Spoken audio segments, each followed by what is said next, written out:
Afternoon, guys. This is basically the fourth and last part of the week of Fan Sonic. The Fans Week of something like, basically the week of Fan Sonic Rants. Or Sonic Rants by fans, whatever you want to call it. And this one comes from a person I think you might all recognize just by the way this is put together. So, this is what this person says. This is the title of the thing. They say, good question. Sega. It's like Sega fiction and ramifications. Segification ramifications. Yeah, that's what it is. Segification ramifications. And they did this about almost 24 hours ago. 23 hours, 7 minutes ago. And this is what this individual says.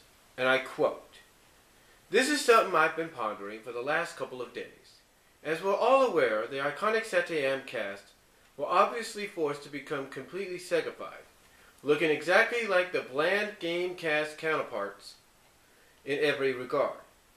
Whether this was Sega's demand or Archie Comics just trying to please them, or Ian Flynn, if you want to give him credit, I really don't know.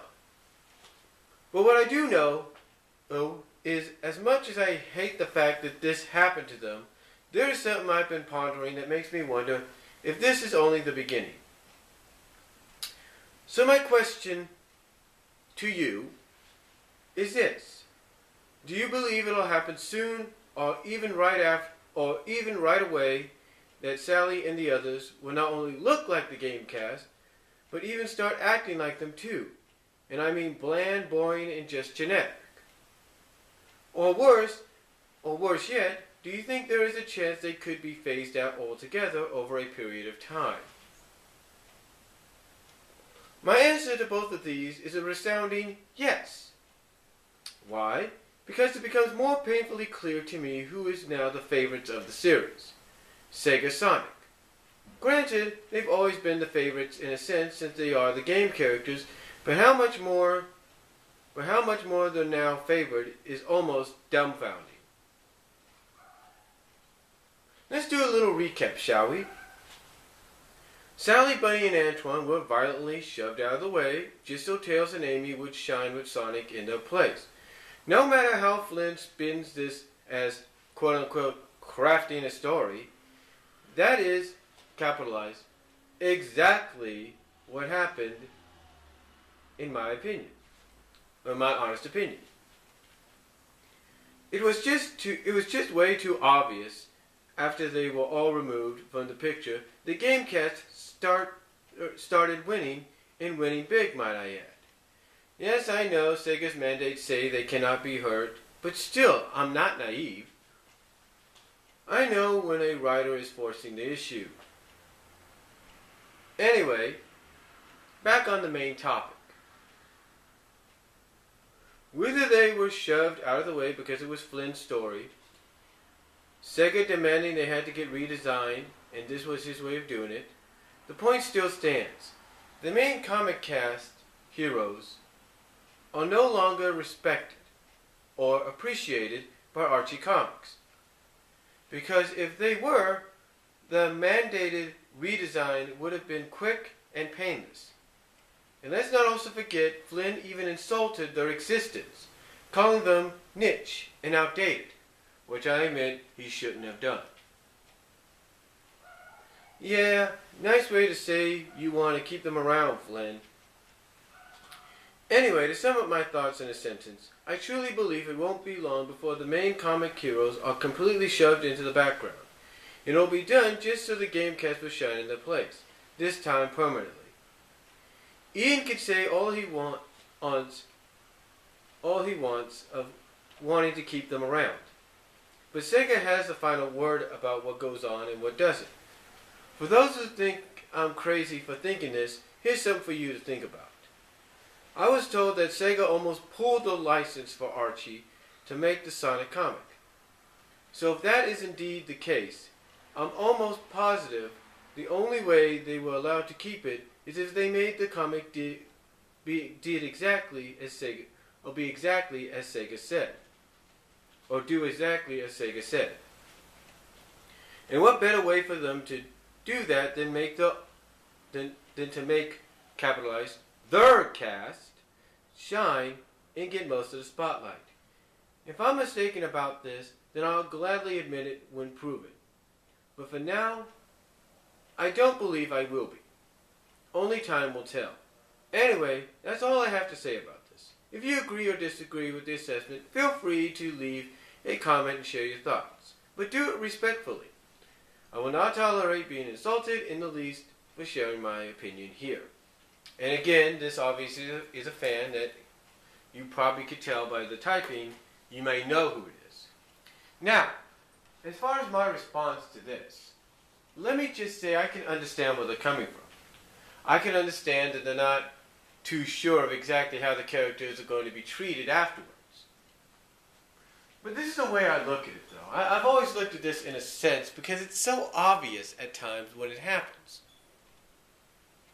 You see, I've noticed recently, especially in the past few years, that anytime we hit a big anniversary issue, whether it's in the 75, either it's the 75th, whether it's the 75th issues or 75-ish, 75-ish issue, or a 50th issue, if you will.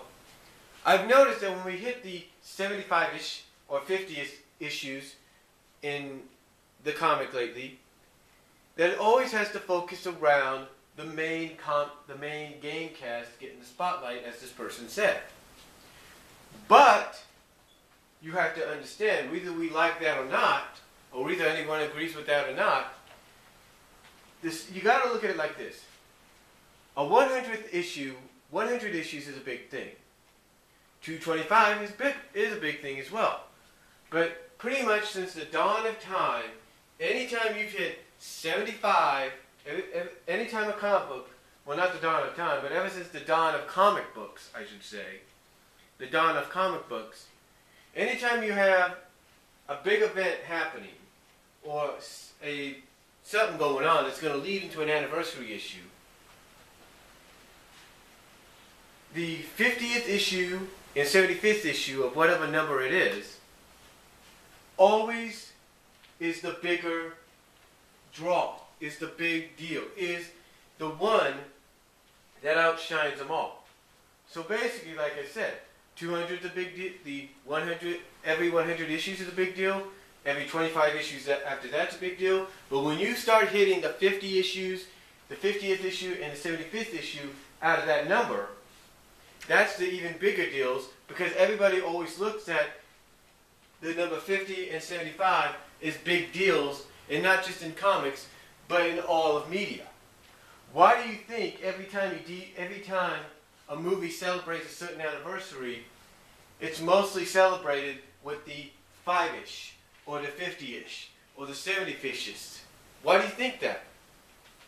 Why do you think when a 50th anniversary edition gets released, or a 75th anniversary edition gets released, why do you think it gets more respect, more love, more stuff added to it than just being a re-release of the previous one before, with just a few extras here and there? Why do you think it gets more grandeur? Because the 50s and 75-ish issues are a big deal. And as far as the comic goes, to Archie Comics and mostly Sega, since the comic is hitting recently in the past few years, this milestone, that basically the game cast has to be the ones that get the spotlight. Because they're the ones that basically are, as far as the games are concerned, the selling point. You know, it doesn't matter, if you will, it doesn't matter to them if Sonic celebrates 100 every 100 issues or every 125 issues. It doesn't matter to them, you know, whether he does that or not. It's more along the lines that when they hit, in recent years, because I've noticed this, even with 175 I noticed this, when they hit that 75th and now 50th issue deal, it's always about the game cast, because the game cast is the one that sells. Pretty much, from what I could tell, it's almost like they're saying, hey, look, you guys got the 200th issue. You guys got the 225th issue all to yourselves. And those are great things for the main cast. But as far as the big ones, the ones that come after that, the 50th issues and the 75th issues, that's going to be about our cast. Our characters that appear in the games, that are selling points for the games, they're going to be the focal points. They're going to be the heroes. They're the ones that are going to save the day. And then after that, you can go back to doing what you want. Yeah, I know that sounds a little weird, but you kind of get the idea. Now, as far as the characters being shoved in the background, I don't think that's going to happen. They're too popular of characters for that to happen. Honestly, I don't think they're going to end up being generic, or bland, or anything like that. I think they're still going to remain the same. They're going to have some added characteristics, mostly looking back on what's happened. And it's like I said in a previous video in this 4-part deal, I think what's going to happen when it's all said and done is this. Hold on.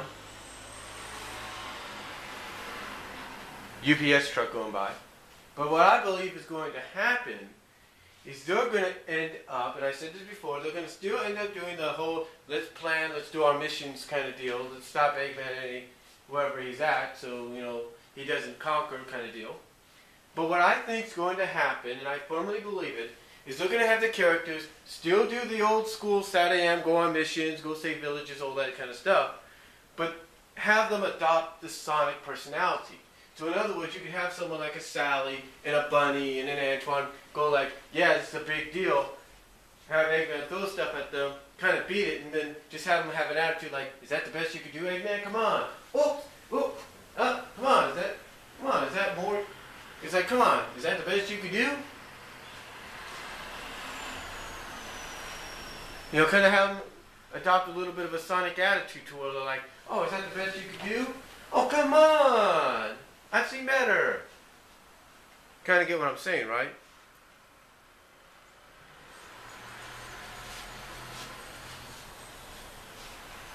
Again, I'm not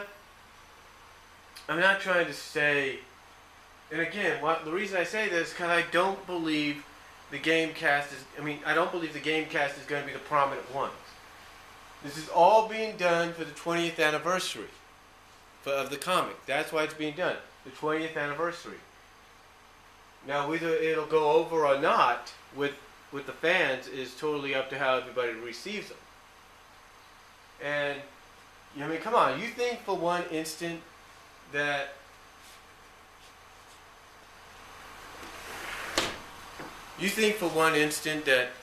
Ian Flynn and Archie Comics doesn't know what they're doing? For one moment, you don't think they know what they're doing? They know fans like this individual and like those before are speculating on what's happening. They know that. So the thing is, my response to this, my friends, is I don't think anything really bad is going to happen to them. The redesigns are going to occur. It is because of the 20th anniversary of the comic, and in a subtle hint, the 20th anniversary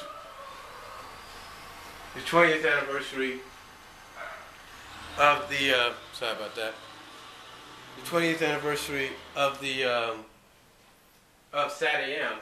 So I don't think personality-wise they're going to change much. I really don't. So that's just my opinion, and I'm welcome to it, like everybody else is welcome to theirs. Like these individuals in these 4-part suits was welcome to theirs. So that's really all I'm going to say about it. I can understand how they feel and why they believe this. They always believe that, hey, if you're going to do a redesign, that's fine, but don't do it like this. You know what, folks? All we have to do is wait and see. But my honest opinion, I don't think anything's going to change except for the redesigns. And as far as the redesigns go, it's all going to depend on how over they get with the public. If the public likes it, then the redesigns are going to stay. If they don't, we'll just have to wait and see. But that's all I'm going to say on it. I will provide links to all these down below in each box as well as in the playlist. And that's all I'm going to say. Comment down below. God bless. Thank you for listening. Take your time in watching these, and peace out.